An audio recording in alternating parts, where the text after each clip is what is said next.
to the second episode of Gaming for the Culture, where I am your hostess with the mostest, JunaeBenne, and we got our co-hostess with the utmostest, Kevin, joining us again today. And then we have Charles and Anthony. Hey, what's going on, everybody? Hey.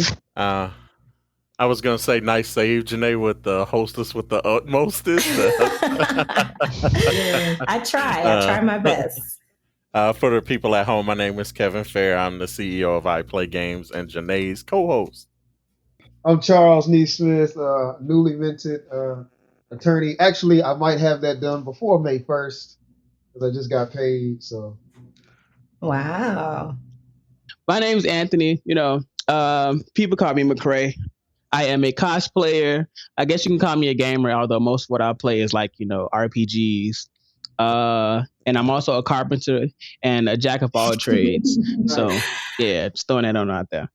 If you play RPGs, we let mobile gamers in here. No shade at all. But if we letting in mobile gamers, we definitely letting you in. So that's no problem.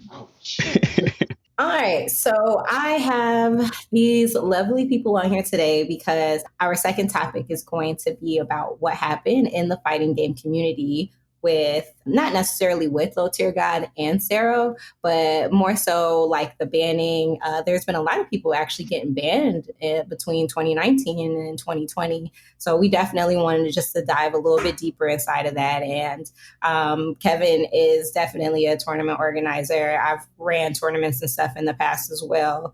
And so we know like a little bit about that, but on a grand scale, I've never had to ban anybody. Quick recap, what happened? Low Tier God for years has been saying prejudiced things.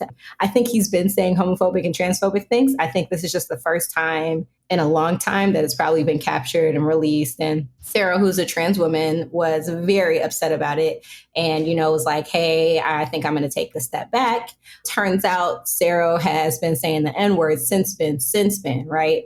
And not only did she apologize and was like, hey, I'm really sorry, but she also went back and was like, it's the Black community or the Black culture to blame that I'm saying the N-word, because if they don't like it, they shouldn't say it. We've all heard that before. And obviously that's just not, that's not what we do. That's not how we operate, period. But more so, then Low Tier God has been banned indefinitely from like Evo, and then all the other tournaments, the big tournaments kind of scooped up in and was like, yeah, you can't come here either. Just your basic, you can't sit with us. And then Sero got banned, and she's only being banned for a finite amount of time. I think it's about a year or something. Just on the ban sector, Kevin, you want to go in on what you know about banning? Like, have you had to ban somebody? I was going to say, I do not want to go in on the banning sector. No, I mean, and, I think I've generally had really good fortune in that most of the groups that I deal with are very local people that I can probably say that I've had face-to-faces with. And so we haven't had to ban anyone because I think the attitude and those types of things are filtered down from the top. We've been able to kind of say, hey, like we guard our language, we know one another. And so because we all know each other, I don't think we've had some of the wild stuff that people say on the internet happen, right? But I have, consistently started to think about all of this more, as a general idea, because as we're dealing more and more with these live events and how people perceive themselves or are using internet platforms to like widen their message, it's becoming increasingly important to try to see if we can, create uniform codes of conduct. And I think one of the things that probably prompts this type of thing is every time something goes wrong, right? So we only seem to bring, these types of things up as something negative happens. And it's becoming more and more evident that that's not a way to, solve a problem. Mostly because, we're handling these things on individual basis. And that means from organizer to organizer is being handled on an individual basis. And so for me, I've kind of started to put together questions and think about not only code of conduct, but I also think that it's a part of the event space for video games specifically that we need to start buffing up in general. So yeah, no, I think it's cool that we've got a couple of guests here with us today because I don't try to pretend like I'm a lawyer or that I know anything better. I think, people have their occupations and their professions, and that's how you get these types of things taken care of. And so, I was excited when you said that Charles was going to be on the show because I was like, great, here's someone that we can consult legally on how do you get started on something like this. And I think that's where most of this starts, right? How do you normalize a code of conduct and have people adhere to it, especially as an event organizer, an agreement, contractual agreement type of basis? What are some things that, if I were going to ask Charles, what would you do to have a code of conduct that people kind of are legally binded to, or bound to rather, at an event? So the first thing I would do, you would make rules, but you don't want to make more than 5. Typically, more than 5 rules is a little bit much for so many people to catch on at one time to get right. You don't want more than 5, and you want those rules to be your rules of engagement, basically. Make them short, sweet, and simple.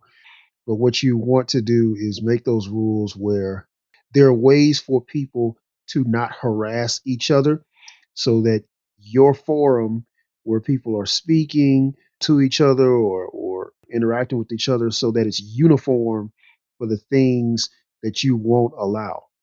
And as long as it's uniform and simple, that'll, keep you from running into so many things because some of the people there, they're probably sponsored. They're there because they're Yeah. sponsored. It's their appearance. It's a business now.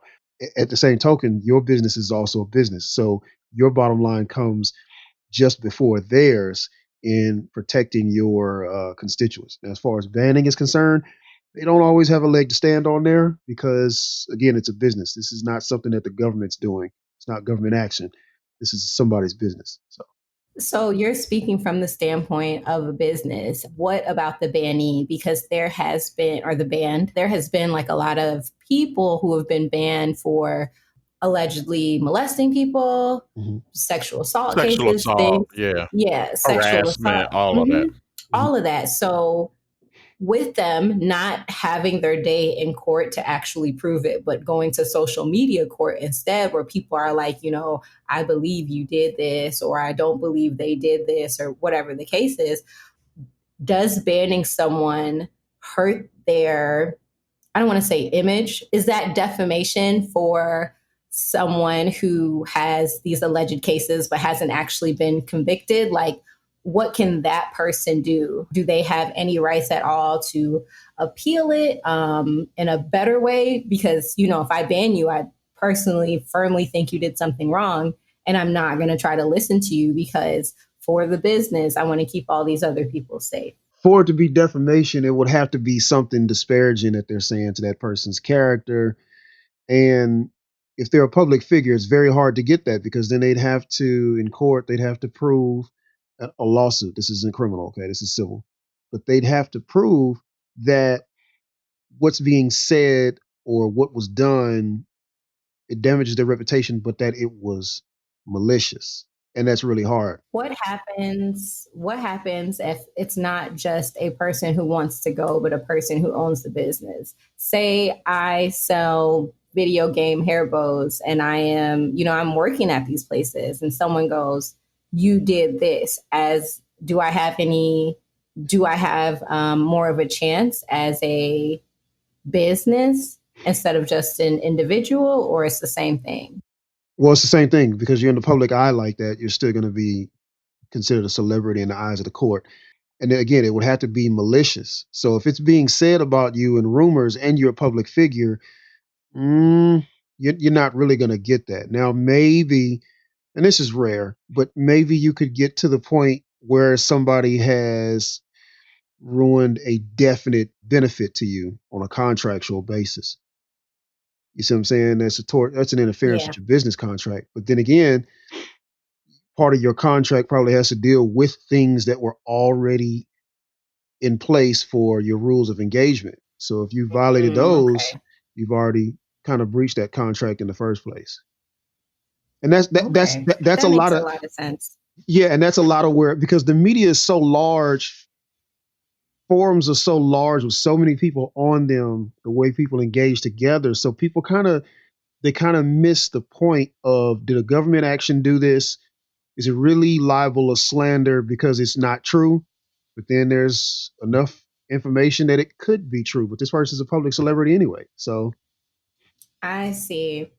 Okay, well, that's pretty good information. A lot of people have been getting banned. So it's just like, do these people even have a chance to be like, I want to come back? Or, you know what I mean? And I know saying someone did something to you is never a light thing to do. You know what I mean? It's never easy and things like that. And some of that stuff you can't take back, whether it's true or false, because then it looks badly on you, it looks badly on them. And then this whole thing happens. So that's definitely good to get a clear head on what that looks like. I still hope I never have to ban anybody. Like, I've banned people from my Twitch and stuff for saying like racist things and things like that. And part of the reason why McCray is here, because, Anthony is here, is because he's a part of the Black LGBTQ community. And I definitely didn't want to say anything because I'm not within the community. I only know how I feel as a Black person to what Ciro is saying. And then, as you know, McCray, who has been attacked on many angles, not directly by Low Tier God, by what he says. I've only been attacked on like 2 angles, which is being a woman and being Black. He's definitely equal opportunity insulter. So, he definitely takes those opportunities. So, McCray, what do you think? First of all, have you ever personally interacted with LTG? Yeah, twice. Well, multiple times on like social media, like Facebook, but in person, twice. Did he ever bring that energy to you off social media? No. Like, the first time we argued, it was because he had posted like something like that was like extremely sexist. And I'm like, how do you claim to like love women and you post smut like this?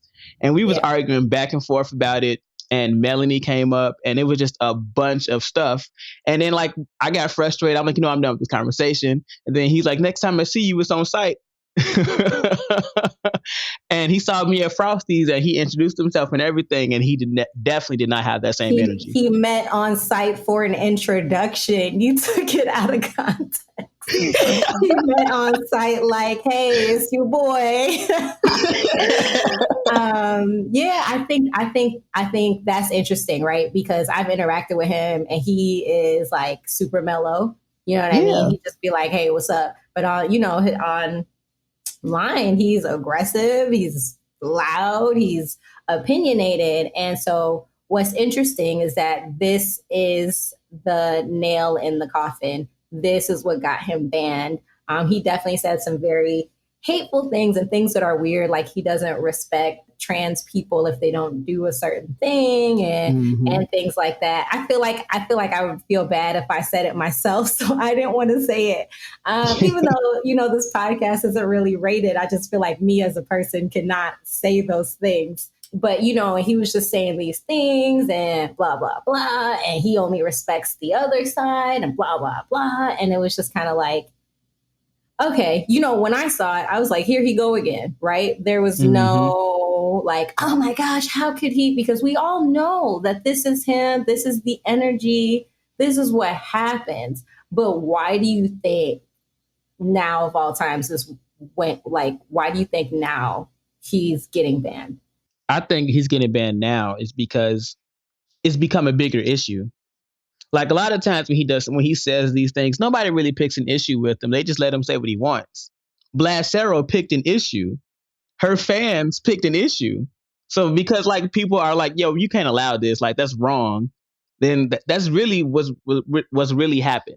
Do you think that if I went to one of these things and I was like, LTG is being racist and sexist and it really makes me feel uncomfortable, do you think they would respond to that? I honestly cannot say. Prejudice is the correct word. Yes, prejudice is definitely the correct word, not racist. Yeah. But I honestly cannot say that they would react to that. I think that's the discussion that I've seen, that, transphobia and racism are treated differently. And that's why Sarah got this year ban and LTG got a forever ban. My thing is, if we're banning people, ban people. No one thing, it should be greater than the other. If you're going to do it, do it. And I think That's the only thing I have to say about that. Like, if you're going to be even, because he shouldn't have said that. But Sarah shouldn't have said that, and then came back and doubled down and was like, Black people are the problem. And you're like, how? You know, and who are these Black people that you grew up with? Like, what was their education? What was, which class were they in? Were they self-hating Black people? Did they like willingly invite you in and was using the N-word, and then you used it, and because you weren't using the hard ER, it was like, oh, that's cool. So yeah, it's just a lot of questions. I feel like the two incidents should be treated as isolated incidents. Because like, as you said, nothing is greater than the other. Lil Tear God has a long history of... He's a repeat offender. Yeah. Yeah. He consistently does this. Like, as far as we know, outside of like what's been said, Sarah has only been using like niggas since like, that post. Like, I haven't heard him say it. And this is the first time it's come to my attention. Now, that doesn't excuse him at all. Like, I do feel like because this word in particular is very polarized. And I don't care what Black people have allowed you to say this word. Yeah. You should only say that in the comfort of them, not elsewhere. That's big facts. If you're going to be like that around the people that you know. Like, I have 3 older sisters. I can be a brat as much as I want with them, but let me get into public and act funny. People are gonna be like, you need to come collect her. Like, I don't know where she thinks she is, but come collect her. And I think it's the same energy. That shouldn't be your free card to be like, oh, well, my friend lets me say it. Like, even if I was to adopt a baby that wasn't my color, I'd be like, you can't do that. Right. Well, here's what I think is really important to kind of keep in mind here, right? Because we're talking about, the results of why these things happen. We could we would need 10 podcasts to talk about, bad language, about, how we use language and derogatory terms and things used to degrade other people. But in the context of why this person won't be attending particular events anymore, I think a lot of this has to do with how these things have been dealt with from the top. And I think that's where, I think there's a lot of growth that we can kind of have, right? So there are a lot of people who have done tons of offensive things in a lot of the gaming communities, mostly because it hasn't been something that's been necessarily policed harder than the other. It's only because of social media, streaming platforms, that a lot of these things are being brought to light, because now it's like, well, hey, wait a second. We can't represent ourselves as a group, and we're allowing this type of behavior to happen on our platform. So Twitch takes its terms of use and end user license agreement very seriously. And they've said, hey, here's what we want to avoid. And I think one time, Junae, remember we were chatting and I just made the point that I said, professional sports go through the same things too. They have people who enforce particular rules. The league is a league. Then the league also leans on top of these organizations, which are generally the teams that participate. And then the free agents all agree to some level of code of conduct, knowing that there's several governing bodies that can pretty much say, hey, listen, this is in breach of our code of conduct, and here's where we clearly see it that way. And we will no longer take your agency for this particular group. And, gaming hasn't had that type of organization, primarily because, once again, almost everyone are coming to these things as independent groups, so even though a lot of these fighting game tournaments, and sometimes, all of the genres across the board, whether it be Rocket League, whether it be NBA 2K, all of these things are based on independent tournament runners who do not act as a cohesive unit with like a larger organization. So again, I always point to people, the NBA is the league. The teams are organizations that are team owners that have their own code of conduct. They can issue their own type of disciplinary actions. And then the league can decide to say, hey, so here's how we want all of you guys to act. And so, to me, it doesn't matter whether you used it at home with your Ace Boon Coon from back in the day. I could care less about that. That's not the, the actions I'm trying to police per se, because the message hasn't been clear, right? Because Junae's coming to this NRS tournament to participate as Junae. She has no standard to live up to. There's no team that says, hey, so here's the bare minimum, behavior we expect of you. And then the team, the organization doesn't suffer anything. And then I would also go to add that the events themselves, they can say, well, we don't hold any beholdens to any of these participants. They paid us their money. And realistically, unless they've broken a law that we have like solid proof on, we have difficulty trying to go after these groups legally or trying to say they can or can't do something. And so, that's the one thing, like I said, I want to try to dive into more of, because again, people are going to do and say what they want in the privacy of their own home. They're going to say, hey, me and my friends been talking like this forever and a day. I don't see why this is any of your business to tell me what I can and can't do. It's not true to a degree. It's true because we have no binding agreement. There's nothing we can bind a lot of people to for that. And this leaves us in this situation of trying to make moral police out of people who don't who don't know how to judge these things, right? Yeah. They don't know how to judge any of this. They're trying to say based on, and you know what? It's the most noble part of most of us that are trying to say, hey, man, we know that's offensive and that's wrong, that's hurtful, that's hate speech, et cetera, et cetera. But then even after something that seems really basic, like understanding that, how do you go about punishing that? How do you go about enforcing said punishment? And, those are the types of things I think if we could start to get like focus on that, you know what I mean? Because once again, you're going to have a hard time policing people, when Blast Zero gets to say, well, it's something that I learned, just in my living culture. Well, we don't have any bearing over how or why they did that. You almost need to be like, well, I don't care that you used it with your friends, from the neighborhood. Yeah. We're saying that as long as you participate in XYZ, if we find it, you can't do it, right? Mm. we're not trying to hear the reasons that got you to this point. We're not here to try to sympathize with that. You had a bar of behavior that we said and you broke it. But, I definitely feel what you're saying. We can't police people unless you sign, and when you do come to these tournaments, the terms and conditions, you definitely agree to being like, okay, this is what I am or I'm not going to do, whether or not you read through it. And so I just think it is, I'm sure he'll come back in a moment. There he goes. There it goes. Yep. Charles, what do you think, Charles? Let's say if you had a lawyer for this thing, that's how the lawyer has to think to help Bingo. uniform. Yep. And so let's say once, twice, 3 times a suspension. And they say, well, what is it that's going to give me a suspension? Well, when you use that word, and say, well, if somebody black comes on here and they use that word, well, we're going to give them suspension because we already told them what it was before they did it. And if it's that large of a forum, you designate someone to, they're in the back, they're monitoring, they're listening for those types of things, and that's okay. It's just it comes with the territory, because if it's uniform,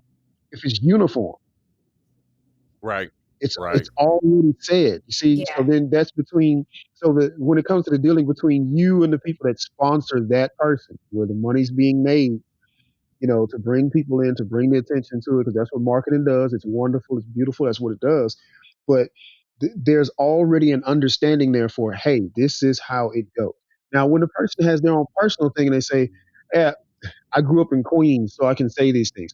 Okay, so that's, and even in a court, that still goes back to, nobody's taking judicial notice of that, because in a court, I think people should ask, what would Captain America do? And we ain't seen him say it yet. But, right. But I mean, because people are going to say, okay, you said that with your friends in Queens, and they'll say, well, there's a larger black population in Atlanta, and they don't know you. You see, so that's also the reason why an excuse like that doesn't work, because what that excuse is saying is that, no, these people that allowed me to be a part, these people that embraced me in their culture, in their black culture in Queens, I resent them too. So I should be able to say these things in public around other black people and resent them because I don't know the difference. That's not the problem of black people. That's not stepping on your coins. What that is you as a user don't have a respect for your own forum. And And you should have said, I Mhm. blame Ray Ray and Pookie and them. You can't just say, I blame Black culture. You should be like, I blame them. They told me it was okay. And then I came up on here and showed my behind. Like, at least narrow it down. Like, it felt like she didn't even try. But an interesting thing you said is, like about the business and how it would like affect it and everything. I was on Women of the FGC panel at Evo in 2019. So Nice. this past year. And Sherry said something really interesting. She was like, I had a stalker and I went to the TOs and I was like, will you guys ban this guy? And they were like, no, we're not going to do that. We're not, or, they just were like, no, you can't really prove anything, blah, blah, blah. And then she went to Evo and Evo was like, Mr. Wizard and them. And she was like, hey, and they were like, no problem. Then everybody else followed suit. And so one interesting thing is, why does it take, I get that, we consider Devo as like the head honcho, and why does it take them for us to do it on a smaller scale? That's something that I really wasn't excited to hear. Another thing is do you think if there are more offenders, like people who are constantly doing this thing, like I feel like me and Kevin had this conversation where we were talking about how women's safety isn't taken seriously at these things because women are not the 51% that buy, compete, and, they don't buy and they don't compete at the tournament. So guess what? They're not the majority of people who are spending money. Women will show up, they will play, they will spectate, all of that fun stuff. But because they're not the 51%, it's like, okay, but if one person don't feel safe, it's not a big deal. But now that, the question is not from like safety and everything, but now that it's toward, we're going to start banning people. Do you think that if the 51% started being offenders, like top 8 players and things like people who, the reason why people come out to see these people play, do you think they would really start banning those people because now you are messing with their money? I've heard things like, oh, that's why infiltration can't be touched. But I think there's a deeper story there. I'm not saying, I know that he was like convicted and everything, but there was also like something else going on. So I don't want to speak on that like period, but they were mentioning people and being like, this is why such and such is untouchable because they're the moneymaker. Do y'all really think that they would just be like, you're banned off of the code of ethics? Because that's messing up their money, which drives them. So that's still where we're blurring the line between law and between civil and criminal law. And it's also where we're blurring the line between a government versus this business that we perceive is so large. From a legal standpoint, when you walk into a courtroom, the buck does stop there. It doesn't matter about all the Trumpism and things like that. When that order is laid down, the bailiff comes to take you away, but that's criminal. So if you rape somebody, if you sexually assaulted somebody, I mean, it's not really called rape as a crime, it's called sexual assault. You sexually assaulted someone and, there's enough evidence to convict you after you've been indicted, then yes, absolutely. You can expect to be, get a felony and you're going to typically you're going to go to prison or you're going to serve a very harsh and long probation, depending on what you did in that state. But when it comes to civil, most of the time it's only preponderance of the evidence. I'm going to sue you for an injury to me and get the court to levy a lien or a fine on you to pay. The media is going to blow it out of proportion or blow it into proportion for people to understand that this is wrong.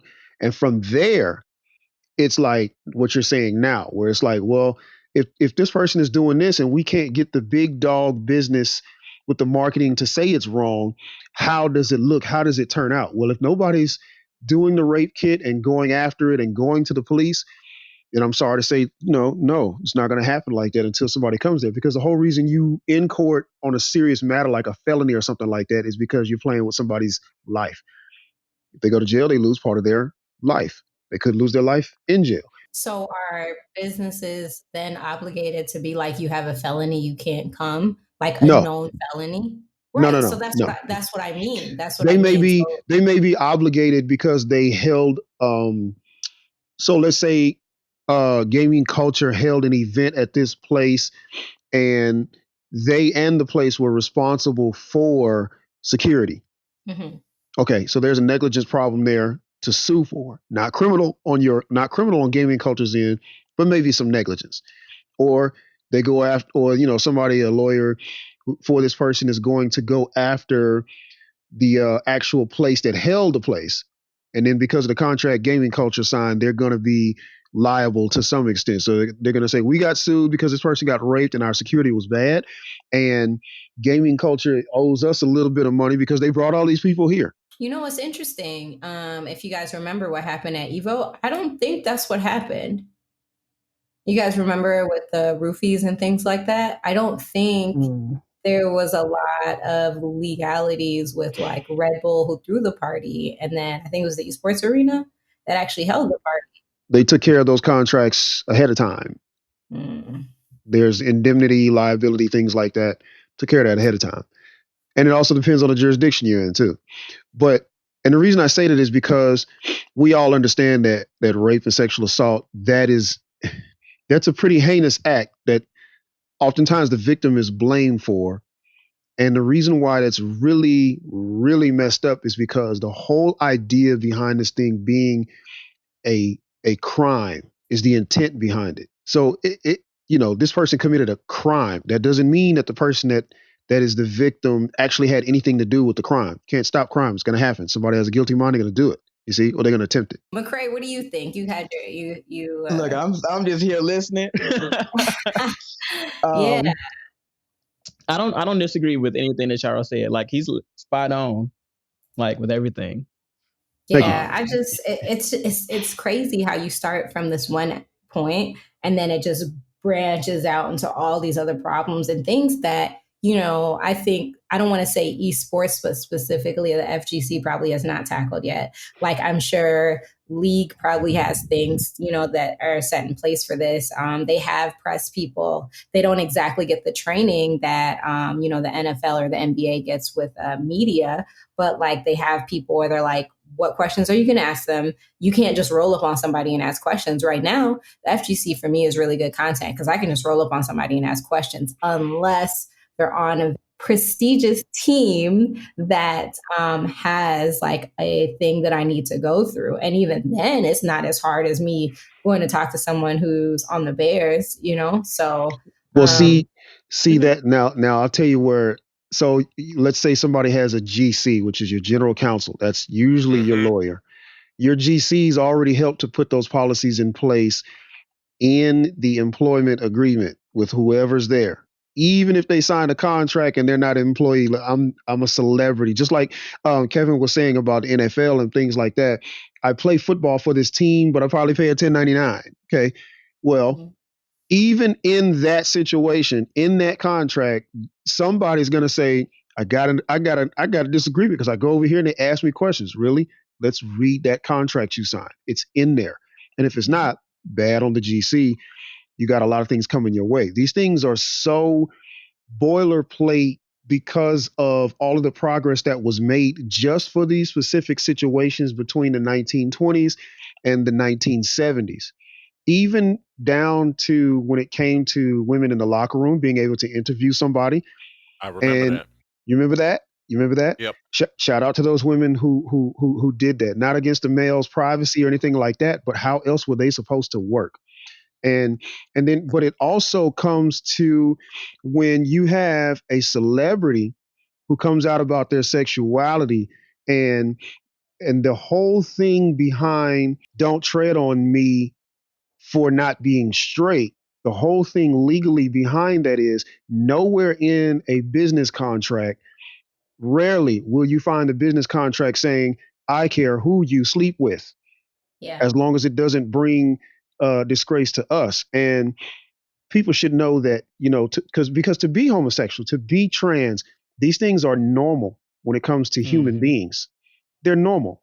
And you say, well, they've been happening forever. Even that's, my apologies, McCray, because I'm trying to really get my legal and everything there. It's even for somebody to say, well, these things have been here forever is still a little off-putting because the truth of the matter is the saying really should be, so what's the problem?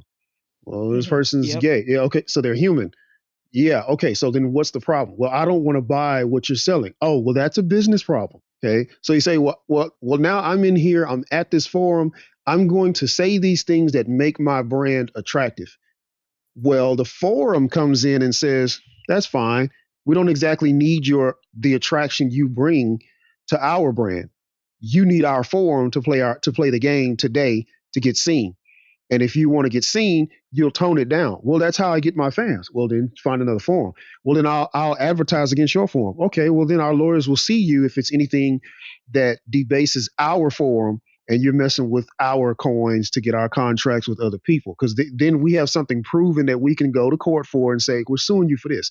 Now, for somebody that touched someone, that really does straddle two areas. That straddles civil and criminal. So it's assault. It's either sexual assault or assault. I can sue you for assault. In some states, I can sue you for sexual assault or the problems that came after that because of what you did. I can't go to sleep at night. Mm-hmm. Yeah. And you know, and these are people. See, because what the way it affects people is, and I've seen this in court too, is when I've shadowed other lawyers coming up through law school and things like that, is what you don't see during the trial is the family and the people of those that were hurt. So this person is experiencing that. Well, when they go to work, if they have a conversation with their coworker, wow, is this person looking at me because they're going to do something? And see, that's how Me Too comes in and things like that. Is this person looking at me because they're worried I'm trans, but are they looking at me because they're worried about what's between my legs? What do I do? You see? And this is that little piece of hate fed every day that this person has to deal with, and that's not in their contract to have to deal with that. So as a celebrity, that person doesn't get to say, I come in and say anything I want to say. Okay, well, do that on your forum. Now, if your forum allows that, that's what I meant. That goes back to what Kevin was getting at with the NFL, because for arguments purposes, the NFL is actually, so yeah, we know that they have biases and things like that baked in, like pizza rolls to the plate. You leave them there for 10 minutes. It's supposed to be on for 5. So, you know, it's baked in. But still, the NFL is going to make or try to make that uniform rule. And look at Antonio Brown. Is he playing? Right. Exactly. See, is he playing? Yeah. Now, maybe his gripe right now is, man, they do me wrong because I'm black, but they don't do all these other players like this. Yeah, but nobody's in the news with it. Correct. Yeah. So if you read his contract, it's probably there. Don't bring disparagement to this organization. So I hope that answers your question, Junae. It's if you don't blur the line. Yeah, for sure. You and definitely I overstand now, you know? Yeah. Yeah. Cool. Yeah. If you don't blur the lines and you keep it uniform, and just my personal advice is to keep no more than 5. It's hard to remember something over 5. It really is. No matter how highly intelligent you are, medulla oblongata, over 5, that means you're thinking of over 5 things to tailor what you do. Yeah. That's a whole lot of work. Okay. Does anyone have anything else to say? That was definitely informative and insightful. Things that I don't think about because I don't wake up in the morning being like, whose rights am I going to violate today? Right. You know, not that people do that. You know, I would hope not. But the only thing I can say is that I was at a tournament. I think it was maybe this past year, or it was the year after the Madden shooting in Florida, and there was more police officers. And I just remember being worried because I was Black. You know, yeah, Black woman, but I was still Black. So, well, I mean, your fear, you know, your fear is your fear because it goes with your experience. It goes with things you just saw the day before. yeah, So, and I think the worst thing is just misunderstanding, right? Like that's just what comes up. But I don't want to get into it. Like I don't want to get into it. But yeah, this is just very informative in general. Like I didn't know any of this before we talked. I don't know how much Kevin and Anthony knew, but I'm definitely, I don't know. It just gives you something to think about. The more things that happen in esports and the fighting game community, the more you start to be like, how can I contribute? How can I do this? How can I do that? Does anyone have any last thoughts before I shut it down? I did kind of want to go back to what Blastero said about it's black culture's fault. Yeah. So while we all have an issue with what she said, we do, as black people, hold some accountability for why it is that everyone feels the need to use nigga. The minute we started using it in mixed company, we allowed everybody else to use it. Because back then, like when I was coming up, we didn't say that in front of like white people or any other like race or ethnicity. It was just only amongst us. And I remember I said it in the grocery store once, and my mom popped me in the mouth. You don't say that here. That was it. This is very interesting because I grew up in a Jamaican household. Saying that is a bad word. Like you don't want to be called that. Now Jamaican people are kind of more so being like, hey, my nigga, hey, blah, blah, blah. But like it was bad. Like if someone called you that was like really disrespectful. You know, it meant like you were dirty, you were scummy, you were like the lowest form. And so growing up, I didn't really use the word either. And then when I got around like other black people and like they were using it and stuff like that, it didn't mean anything to me. But I can honestly say that I haven't, not until I was about 23, did I hear like in person, you know, you watch videos, but in person, did I hear someone who wasn't black? Nope, I'm lying. There was a lot of Latino kids. Latinos be on that. Right. There was a lot of Latino kids in my high school, and I was like, I guess it's okay, right? Because I didn't get it. They wasn't calling me, and so like all I knew was like if they weren't calling me it, I'm good. So, but then I thought it was like okay, and then I graduated from that to like, do you want a box? And just what's interesting about it is that that was real subtle, huh? You didn't catch it?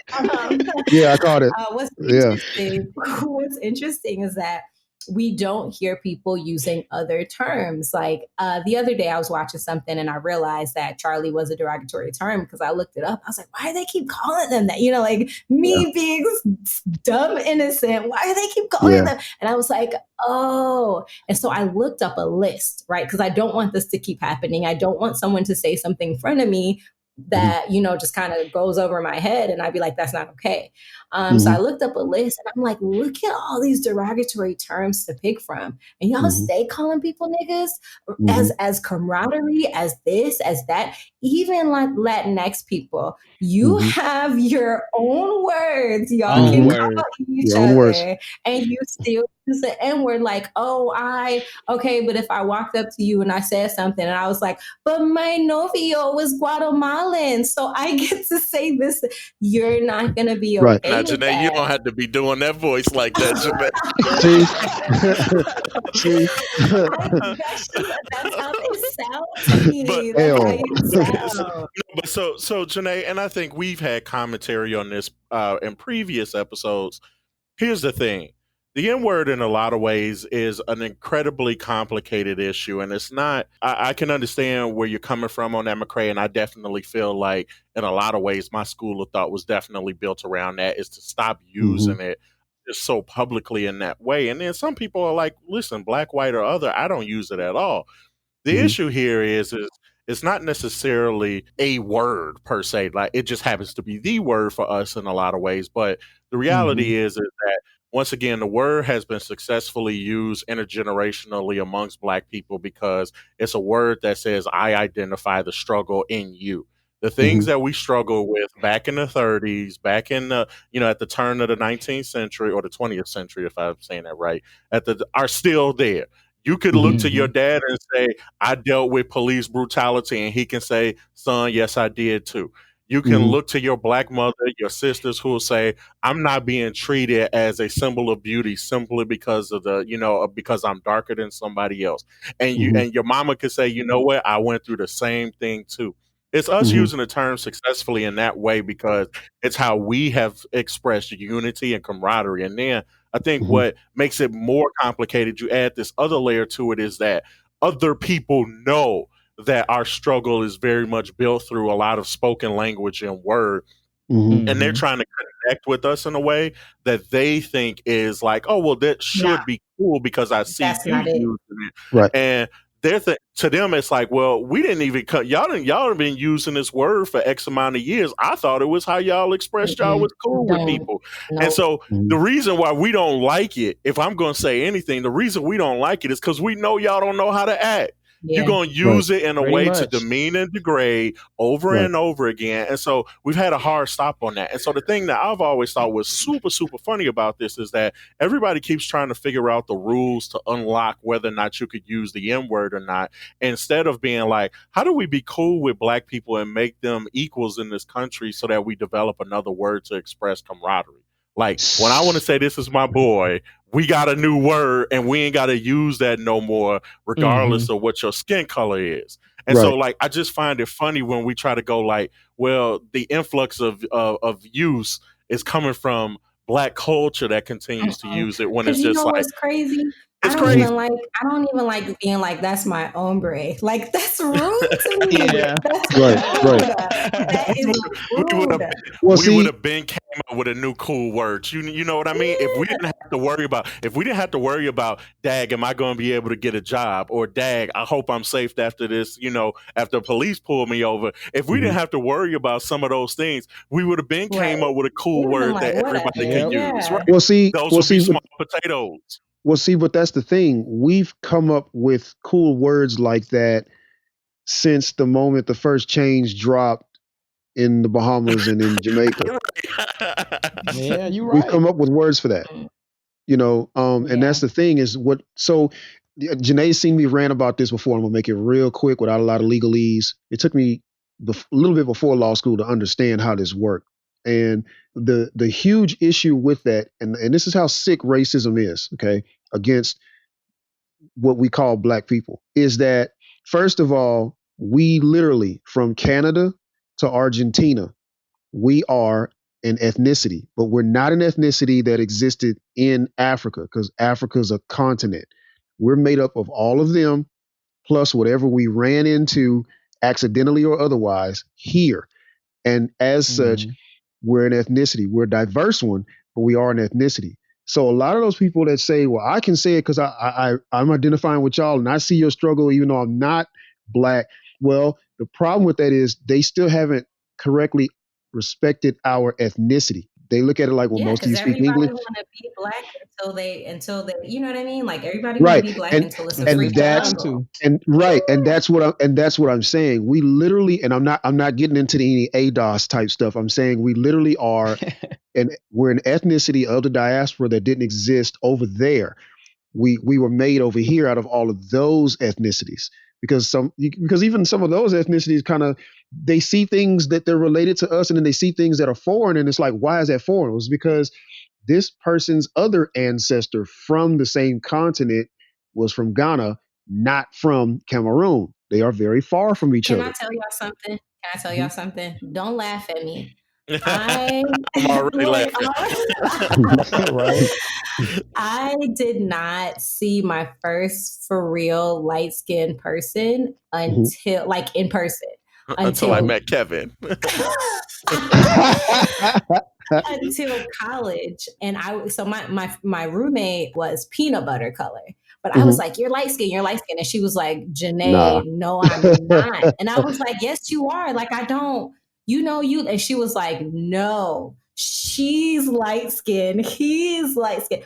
So it took me a while. So like, I think for someone who had to learn all of this stuff so quickly, because the elementary school, which really shaped my like what is Black and things like that in a very bad way, because all the white people I was around, it was me and another girl, and we were both the same skin color. So they was always calling me my name. So I didn't deal with colorism until I got around like light skinned people who were like preferred. And so not to turn this into Did You Like Black AF, on Netflix or anything. No. He said no. I'm going to be fair and say that it's for a certain type of Black person and then just move on. It's also geared towards white people. But I do want to wrap this up and just end it right there. Not give anybody a chance to really elaborate on their opinion whatsoever. Yeah, I just want to thank you guys for being on the show. Thank y'all for having me. Your opinions. friends and being 100% honest and not laughing at me for seeing my first light-skinned person and not knowing that they were light-skinned to then marrying a light-skinned. Who would have Right. thought? Who would have thought? Right. An average Black American would have thought it. Right. I know, right? You would look at it and say, yeah, it's going to happen. Yeah. Oh, Yeah. my goodness. That's how it happens. So, man, thank yeah. y'all for having me, man. And, Of course. earlier, thank you, McCray, for that, because, for letting me speak like that. Because honestly, like growing up, there's a lot of homophobia in the South. And to unlearn those things is Yeah. it's not just feeling it on the inside. It's actually, you got to walk it every day because it's everywhere. And Once again, I got in trouble for that because of my Jamaican culture. I was saying things that I wasn't necessarily calling someone gay, but I was just saying it because it's not a good word, right? It's like, if I were to call you stupid, like that's what I was using it as. And like, it took me a really long time because I didn't have no problem. You know what I mean? And I would be like, my cousin's gay, which like, and that's, that's that slippery slope. And I was just like, I don't get it. And so that's why I can be like, oh, I can see how such and such has grown from this, and that, because, you're right. But we didn't deal with that because I still loved my cousin. Like I was still ready to box when, they was treating me bad, but like I still loved my cousin. So to me, I didn't understand how awful it was. And, and then you learn that it's very awful. So no, you're absolutely correct. Yeah. Because for those of you that read out there, if you're listening, Baldwin was gay. And, read Baldwin. And I use that often. Yeah. There was a few other people amongst the civil rights movement that they were just treated like trash. And there was a lot of homophobia that actually existed amongst them. Johnny Mathis. Yeah. Whew. Yeah. Yeah. But I feel like a lot of us do have to unlearn a lot of behavior, because I definitely used to be like, man, that's gay all the time. Whole time I'm out here kissing boys. What a catch-22. What a catch-22. Yeah, see? See? That's that whole thing. I like Junae, I like what you're doing every time you update me with gaming culture. Kevin, I like how y'all keep blurred people, in the know, and McCray, man, keep playing the games, man, because we be on Mars one day, and there's gonna be black kids on Mars one day, in the colony, bored, and it's like, what do I do? Colony. You know what I'm saying? And it's like, well, what do they do? Well, change their life. They're like, well, wait a minute, I'm stressed. Let me play a video game and get my fingers moving. And oh wow, look, there's all these wonderful people out here that play games like I do. Yeah, I think that's like been the best part about being a gamer, is finding other black gamers. Does anybody want to say where people can find them? McCray, with your carpentry and your artistry. Nice. Oh yeah, so you can find me because I mostly post all of my work on Instagram. It's McCray, MCCRAY _AT_work. WORK. Okay, Charles, you got something? Well, I mean, I'm just a young lawyer right now, paralegal. I'll be taking my own cases here and there, but there are lawyers that game. So, and there are lawyer blurs out there. Charles, you weren't supposed to flex on us. You were just supposed to tell us where people can find you. Oh yeah, I'm sorry. You can find me. Let me see, because I'm not Instagram savvy. So, NeSMithJr.Charles at Instagram. I'm wearing a gray suit for some reason. So. Because it was fly today. Right. No, you guys can catch me on Facebook. Obviously, our company profile is I Play Games. I am always trying to, especially now during a quarantine, keep people entertained with some live productions and plays. And then I take fun pictures of my gaming shirts and equipment on Instagram at KevinFair3. Nice. Yeah. So we were so happy that you chose us to keep you company for the last few minutes, and you were rocking with the hostess with the mostest. This has been Junae, Kevin, Anthony, and Charles, and we will definitely catch you guys on the interwebs. Bye. Bye. Say bye to the people, guys. Bye. Bye. Bye to the people. This has been a Gifted Sounds podcast. If you enjoyed the podcast, please subscribe, rate, and review. For more podcasts, please visit giftedsounds.com.